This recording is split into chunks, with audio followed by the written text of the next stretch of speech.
O Governo apresentou hoje a estratégia de combate à hepatite C, um dia depois de várias demissões no Hospital Amadora Sintra terem trazido de novo para o centro do debate o estado das urgências e do Serviço Nacional de Saúde. É meu convidado nesta página 2, Henrique Barros, o Presidente do Instituto de Saúde Pública da Universidade do Porto. Boa noite, bem-vindo.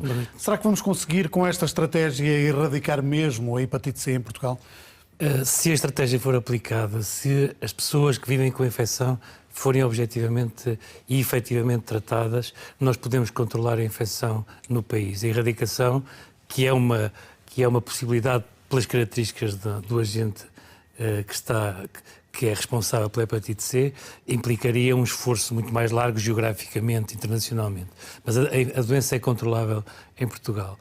Para isso é fundamental tratar o maior número possível de pessoas. Para tratar precisamos do tal medicamento e tivemos que chegar aqui depois de uma longa polémica para ter este inovador medicamento à disposição dos doentes. Sim, para tratar precisávamos, já podíamos ter feito mais com os outros medicamentos que existiam, porque tem uma história de praticamente 2 décadas, implicam mais esforço a fazer com que os doentes aceitem a terapêutica, é menos cómoda, tem mais efeitos adversos, mas o fundamento, este tratamento e outros tratamentos que estão disponíveis e que estão em ensaio e outros estarão disponíveis muito brevemente, aumentarão imenso a proporção de sucesso, ou seja, de situações em que, tanto quanto nós sabemos hoje em dia, claro que o período de tempo ainda não é muito largo e, portanto, podemos ter algumas surpresas. Infelizmente, a história diz-nos que temos geralmente algumas surpresas, mas podemos ser otimistas e pensar que se pusermos as pessoas em tratamento, a infecção é controlável. Até porque não há muita razão para a infecção continuar. Antes de conhecermos o vírus e de termos técnicas para o identificar, havia uma fonte importante de transmissão, que eram as transfusões de sangue, a utilização de órgãos e de material biológico. Isso está resolvido há mais de 20 anos e, portanto, agora é a transmissão entre pessoas que vivem com a infecção, sobretudo por partilharem material de injeção. Isso é absolutamente evitável e é facilmente evitável. Estamos a falar de um grupo específico, os toxicodependentes. Estamos a falar das pessoas que utilizam drogas, mas isso pode acontecer na partilha de coisas mais simples. Uma lâmina de barbear, objetos mais pessoais, também pode acontecer, mas a grande fonte de transmissão é a partilha de material de injeção. E por isso é preocupante ver que o programa que havia em Portugal de troca de seringas e de disponibilização gratuita de agulhas, seringas e de condições, além das agulhas e seringas, a outra parafernália, o facto desse programa estar fundamentalmente parado pode ser preocupante.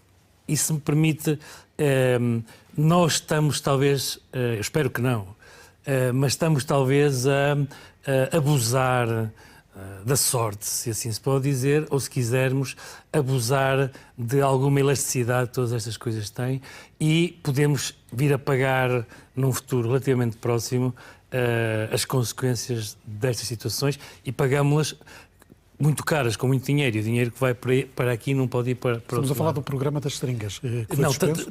Porque se o programa das seringas não funcionar, vamos ter mais infecções que vamos ter que tratar. Podemos ter poupado com as seringas, mas vamos gastar muito mais no tratamento dos problemas que a troca de seringas poderão causar. Mas deixe-me dizer-lhe, porque esta questão da hepatite C é muito interessante, porque há uma tensão com a indústria e com os interesses, uns legítimos, outros seguramente não legítimos, da indústria, e que está a fazer com que se utilize um medicamento quando as pessoas estão numa fase de grande degradação da sua função hepática, quando a infecção atingiu as fases mais avançadas da sua progressão.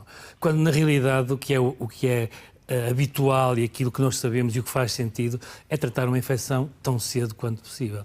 E, de facto, o único argumento que havia para não o fazer era eventualmente o medo de os efeitos adversos da medicação serem pouco conhecidos, poderem ser graves e, portanto, valer a pena, digamos assim, protelar o mais possível a exposição ao medicamento. Foi muito esta a lógica que aconteceu, por exemplo, no tratamento da infecção pelo VIH. Mas, atualmente, não faz sentido nenhum. O sentido que faz é tratar as pessoas que vivem com a infecção o mais depressa possível, por 2 razões importantes. Porque se elas curarem, deixam de transmitir. Se elas curarem a infecção, lesão não progride. Temos uma guerra comercial no meio da saúde. Como é que podemos ter estes dois interesses? Alguém que quer ganhar dinheiro e, do outro lado, todos nós que precisamos de ser tratados.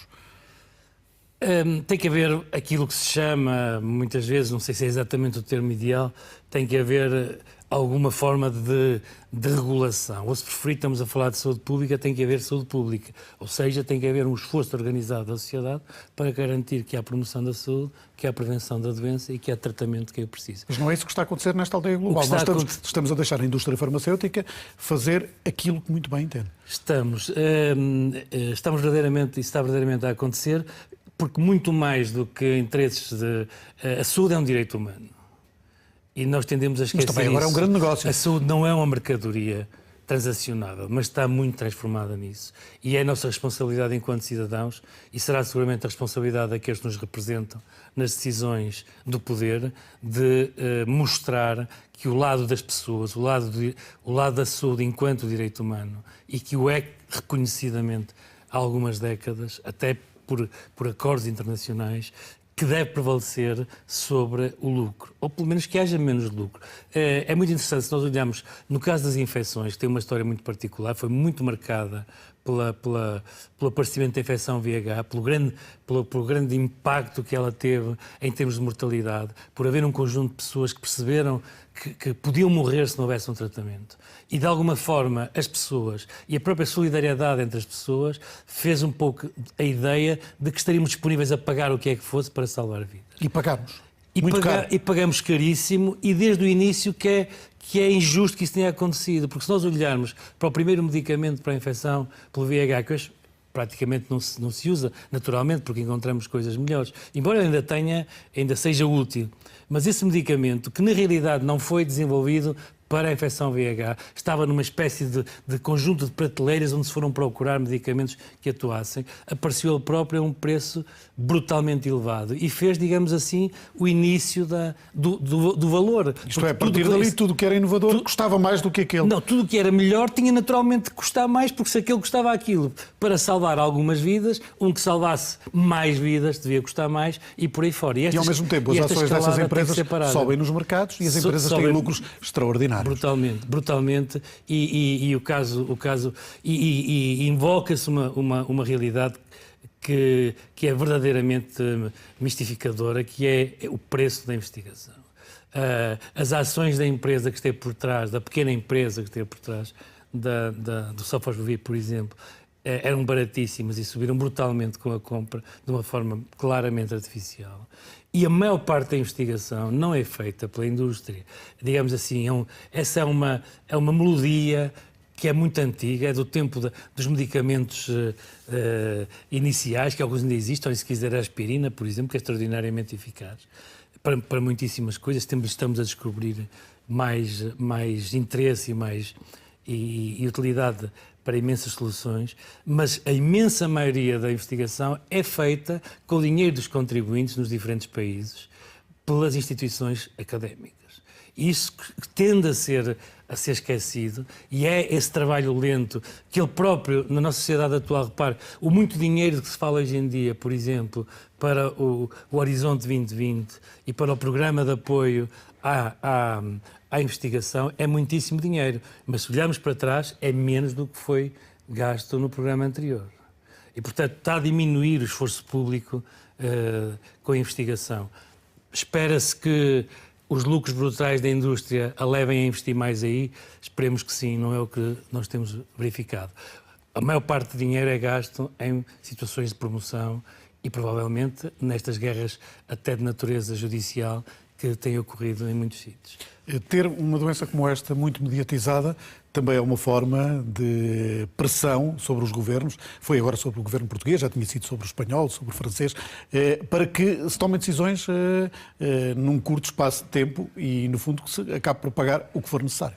Se assim for, é tremendamente triste, porque significa, o que é verdade, que os que têm menos voz ficarão sempre atrás e que as pessoas, e nunca sabemos qual é a dimensão disso, possam estar a ser manipuladas, pode o seu sofrimento estar a ser manipulado para responder a outros interesses.